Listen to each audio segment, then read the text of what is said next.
देखिए आगे जो क्वेश्चन है वो गेट 2013 का इस बार कंडक्ट करा था आईआईटी बॉम्बे ने। पिछले क्वेश्चन था, 2 क्वेश्चन पूछे गए थे, पिछले क्वेश्चन करा दिया था। ये है दूसरा क्वेश्चन, क्वेश्चन नंबर 20। ये क्वेश्चन है fixed point iteration method related. और पूरा के पूरे क्वेश्चन ये थ्योरी बेस है, ठीक है। ये कन्वर्जन के बारे में पूछा है। Conversion and the sequence action इसके बारे में पूछा है। तो जो action +1 equals to phi of action, इस टाइप का इटरेशन स्कीम है। सो ये जो स्कीम है ये fixed point iteration related. So जो फाई एक्स है यहाँ पर, phi x equals to cos x, ठीक है। स्कीम कन्वर्ज करेगा या डाइवर्जन करेगा, इसके बारे में पूछा है।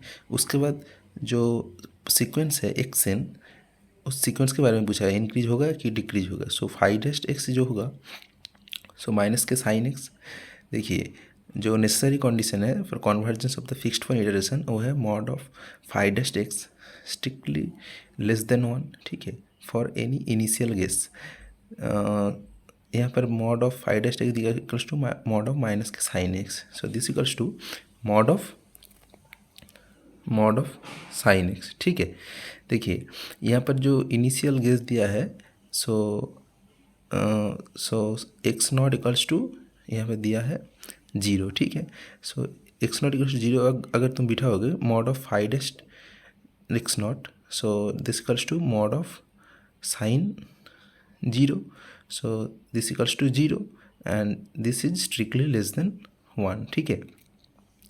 सो जो नेसेसरी कंडीशन जो सफिशिएंट कंडीशन था वो तो सेटिस्फाई कर गए, ठीक है। मतलब ये जो स्कीम है ये तो कन्वर्जन जरूर करेगा, ठीक है। So this is mod of phi dash x not strictly less than 1, ये सफिशिएंट कंडीशन है, ये सेटिस्फाई करेगा, ठीक है। मतलब जो हमारे पास स्कीम है सो ये कन्वर्जन जरूर करेगा, ठीक है। सो ऑप्शन डी देखिए, यहाँ पर बोला है एक्सन इज नॉट कन्वर्जन। सो ये तो गलत है, ठीक है। So option A B C में आपको सीक्वेंस एक्सन के बारे में चर्चा करना होगा, ठीक है। सो इसके लिए आपके इसका जो थ्योरी है पूरा के पूरा फिक्स्ड पॉइंट इटरेशन का, ये थ्योरी बेस्ड, ठीक है। अगर देखो तुम एक्स नॉट तुम देखोगे, so this equals to 0, x1, so that is phi of x not. Phi of x not मतलब कॉस 0, सो कॉस 0 का जो वैल्यू है वो है 1, ठीक है। सो x2 इक्वल्स टू, देखिए cos of x1 that is cos 1, सो इसका जो वैल्यू है 0 पॉइंट, ठीक है, 5 4 एंड 0 3। ये पूरे के पूरे जो वैल्यू है कॉस, अब इसको रेडियन में करोगे, ठीक है, कैलकुलेटर में रेडियन में कन्वर्ट करोगे, नहीं कि डिग्री में। So x3 equals to cos of x2 that is cos of 0.54। तुम इस वैल्यू को निकालो काफ़ी x4 तक या x6 तक, सो 0.857 तुम्हें दिख जाएगा जो किस पैटर्न में चल रहा है। So x4 equals to cos of x3 that is cos of 0.8575, so इसका जो वैल्यू आएगा 0.6542। सो x5 इक्वल्स टू, ठीक है, x5 equals to cos of x4, so this equals to, देखिए 0.79348, सो अब x6 निकालो, x6 equals to cos of x5, so this equals to cos of 7.793480 that is 0.701365, ठीक है। और देखिए ये जो सारे मैंने पॉइंट निकाला, आप एग्ज़ाम में नहीं निकालोगे तो चलेगा, यहाँ पर आपको दिखाने के लिए मैं ये सारे कुछ पॉइंट निकाला, क्योंकि यहाँ से तुम्हें दिख जाएगा जो एक्शन का जो पैटर्न है वो किस तरीके से हो रहा है, ठीक है। देखिए ये सारे के सारे जो एक्सआई है ये ग्रेटर देन इक्वल्स टू 0 है फॉर आई इक्वल्स टू 0 से लेकर 1 2 ऐसे करके, एंड 1 से स्ट्रिक्टली लेस देन है। अगर तुम आई इक्वल्स टू 1 2 3 ऐसे लोगे तो एक्स है स्ट्रिक्टली ग्रेटर देन 0 है। अब देखो इसको कैसे करना है। ये जो x6 तक निकाला इसको बाद में देखेंगे किस तरीके से एक्शन फॉलो हो रहा है, एक्शन का जो पैटर्न है। अगर तुम इस क्वेश्चन को ऐसे करके 5x निकालो, जो है माइनस के साइन x पहले निकाला था, ठीक है। देखिए साइन x का जो रेंज है 0 से लेकर 1 तक, क्योंकि एक्स आई का जो वैल्यू है 0 से लेकर 1 तक इसी रेंज में है। सो तुम साइन एक्स का जो ग्राफ देखोगे, सो 0 से लेकर पाई बाई टू मतलब देखिए पाई/2 क्या होता है 3.14 something divided by 2, so this equals to approximately 1.5, ठीक है। देखिए 1.57 ऐसे कुछ, सो ये this is strictly greater than 1, so मतलब 1 यहाँ पर कोई होगा, का ही होगा, ठीक है। सो 0 से लेकर 1 तक, अब देखो साइन एक्स का जो ग्राफ है वो 0 से लेकर 1 तक साइन एक्स का जो ग्राफ है वो, अब 0 के छोड़ दो तो स्ट्रिक्टली ग्रेटर देन 0 है, ठीक है। सो ओपन इंटरवल 0-1, इस इंटरवल में साइन एक्स जो है वो स्ट्रिक्टली ग्रेटर देन 0 है। मतलब माइनस के साइन एक्स जो होगा strictly greater than 0 and less than 1 है, मतलब माइनस के sine x strictly less than 0 है for all x belongs to 0-1 and 5x -1 से बड़ा और 0 से छोटा। So 5x less than 0 greater than -1, क्योंकि साइन एक्स 0 से बड़ा 1 से छोटा। सो माइनस करोगे तो इंटरवल चेंज हो जाएगा। देखिए ठीक है, अगर 5x -1 से बड़ा 0 से छोटा होता है, जो फिक्स्ड वन इटरेशन था उसमें कौन सा केस बनता है, स्पाइरल केस। देखिए जो हमारा x equals to 5x, so 5x जो है वो है cos x। देखिए cos x का जो ग्राफ है 0 से लेकर पाई/2 तक, मतलब 1 से बड़ा कुछ पॉइंट 1.54 ऐसे कुछ, ठीक है। So x this is y axis, okay. So x equals to 5x, तुम अगर x y equals to x draw करोगे, देखिए ऐसे कुछ बनेगा। So this is the graph of y equals to x and this is y equals to cos x, ठीक है।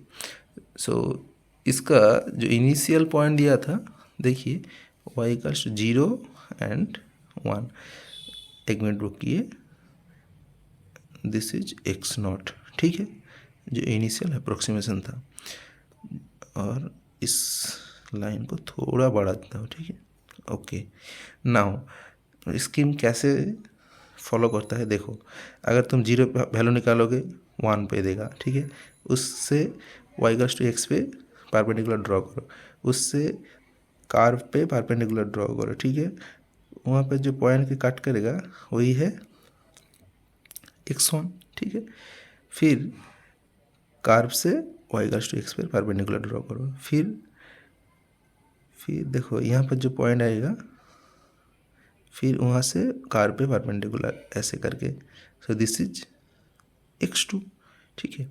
फिर कार्व से y इक्वल्स टू x से, फिर y इक्वल्स टू x से कार्व पे, देखिए यहाँ पर जो पॉइंट आएगा ये आएगा क्या, ऑड पॉइंट x3, ठीक है, x3, ये तो समझ रहे हैं ना। स्कीम से x0 पे x1 देगा का फंक्शन, फिर देखिए कार्व से y इक्वल्स टू x तक ऐसे करके, ठीक है। लाइन का थोड़ा थिकनेस, हाँ दिस ऐसे करके, देखिए यहाँ पर जो वैल्यू आएगा दिस इज x4, ठीक है। मतलब अब देखो ये जो केस बन रहा है स्पाइरल की तरह, और जो इवन वाला पॉइंट है x0, x2 एंड x4 वो सभी देखिए इंक्रीजिंग मोड में है, ठीक है। x0 0 था, फिर x2 0 से बड़ा, फिर x4 x2 से बड़ा ऐसे करके, और जो ऑड वाला पॉइंट है x1 x3 ये डिक्रीजिंग मोड में है, देखिए x5 less than x3 and less then x1। सो यहाँ से आप देख सकते हो जो x2n वाला सीक्वेंस है n इक्वल्स टू 0 से लेके, अगर तुम मानोगे n इक्वल्स टू 0 ये है स्ट्रिक्टली इंक्रीजिंग मोड में, और जो x2n माइनस 2n प्लस 1 वाला सीक्वेंस है ये है डिक्रीजिंग मोड में। So for n equals to, आप 1 से लोगे तो सीक्वेंस बनेगा 0 ऐड कर दो, ठीक है। सो ये वाला जो सीक्वेंस है ये डिक्रीजिंग मोड में है। सो ऑप्शन सी देखो, जो x2n है, x1 तो कन्वर्ज करेगा जरूर, लेकिन x2n और x2n प्लस 1 के बीच में xn का जो सीक्वेंस एक्सएन का जो लिमिट है वो एग्जिस्ट करेगा, ठीक है। सो ये ऑप्शन राइट है। और ऑप्शन ए में बोला है, देखिए xn is increasing but xn जो है वो ऑसिलेटरी सीक्वेंस है। अब देख सकते हो x0 लेफ्ट साइड में दिया, x1 राइट साइड में, फिर x2 लेफ्ट, फिर x3 राइट, ऐसे करके चल रहा है। देखो x1 x0 जो दिया है वो लेफ्ट साइड में, फिर x1, फिर यहाँ पर x2 x3 x4 x5 x6, ऐसे करके देखो, एक बार इधर एक बार उधर, और मिडिल में जो सीक्वेंस का जो लिमिट एग्जिस्ट करेगा। सो ये तो इंक्रीजिंग नहीं है और डिक्रीजिंग भी नहीं है, ठीक है। ये था क्वेश्चन, ठीक है।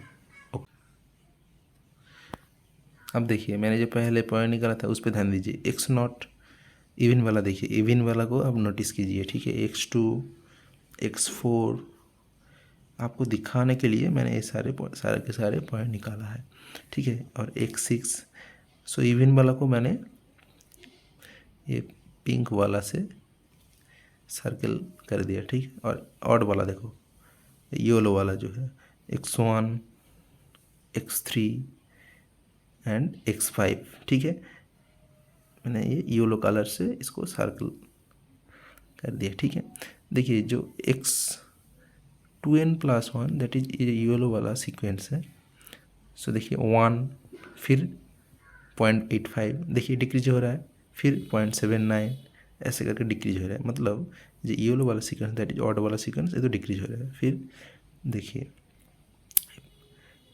ये वाला देखिए 0, फिर 0.54 इंक्रीज हो रहा है, फिर 0.65 देखिए इंक्रीज हो रहा है, ठीक है। फिर 0.70 देखिए इंक्रीज हो रहा है। सो ये जो ये वाला सीक्वेंस इवन वाला ये इंक्रीजिंग मोड में है, ठीक है। अब इसको दिखाने के लिए मैंने ये पॉइंट निकाला है, अब एग्जाम में पॉइंट नहीं भी निकाल सकते, ठीक है। ओके, अच्छा क्वेश्चन था गेट 2013 का, ठीक है। इसका जो करेक्ट